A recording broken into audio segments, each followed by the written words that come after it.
commit to you that he will push to cut interest rates if he is confirmed? No, but we talk about it, and I've been following him, and I don't want to ask him that question. I think it's inappropriate, probably. It probably would be allowed, but I want to keep it nice and pure.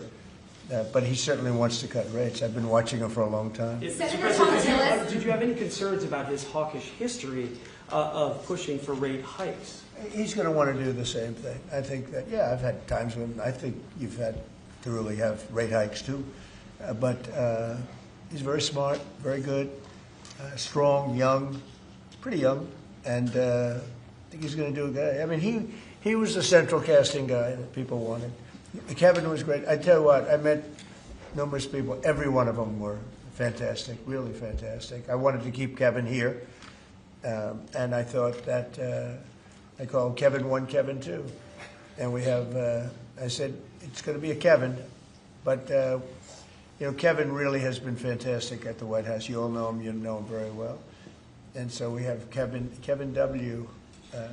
Are you concerned, Mr. President, about the confirmation hearings? We've heard No. Senator Tillis. No. You think with the DOJ investigation that's going on? This is, in the whole country, I would say that this was the perfect candidate. This was not a surprise or anything. This was the man that's most qualified. Top student, best schools, everything was like perfect. Youngest person ever to serve on the Fed.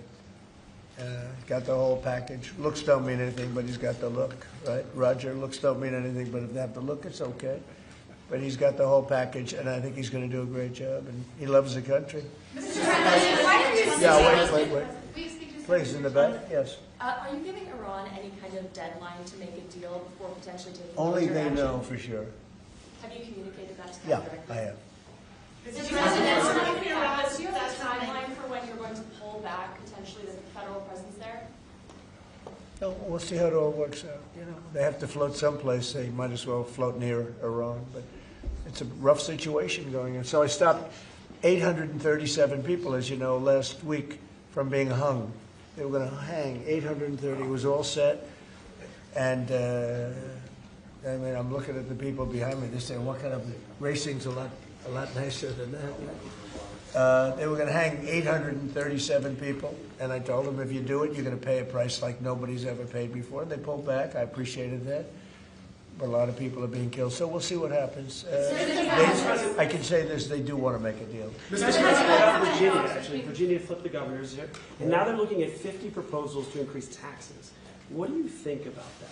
Well, I think it's terrible. I think a lot of people will leave Virginia. I saw that. Look, Glenn was a friend of mine, Glenn Youngkin, and worked so hard on cutting taxes. This woman came in, and in one swoop, she raised everything up higher than it ever was. I don't understand it. I mean, people voted for Democrat, but she came in and she raised, and I'll work with her like I work with everyone else, but she came into Virginia, raised everything to a point like taxes that nobody ever even heard of before. And I don't understand. How do people get elected with this kind of philosophy? This is only in the very modern age. I grew up and I've always heard politicians will cut taxes, will cut. Everybody screaming, we're going to cut taxes. I cut taxes. I gave you the biggest tax cut in the history of our country in the great, big, beautiful bill. No tax on tips, no tax on Social Security, no tax on overtime. Interest deductions, Roger, when somebody buys a car, they can deduct the interest if they borrow money. That's the biggest thing in terms of the car business, right? American-made ones. Correct. So we have, I give tax cuts and they give tax increases. I don't know how they get elected. They get elected because they cheat. You want to know the truth? If they didn't cheat, they'd have no chance. They have horrible policy. Transgender for everyone. They have the little thing about open borders so that the world's prison population and mental hospitals can be emptied into our country. It's just a crazy... Men playing in women's sports. Roger, are you a fan of men playing in women's sports? Only as a bettor. You'd like to bet. You're not a big fan. I don't think so. I don't want to get him in trouble, but I think he joins in 99% of. They say it's an 80-20 issue. I think it's maybe 99. It's 99-1. Mr. President, why do you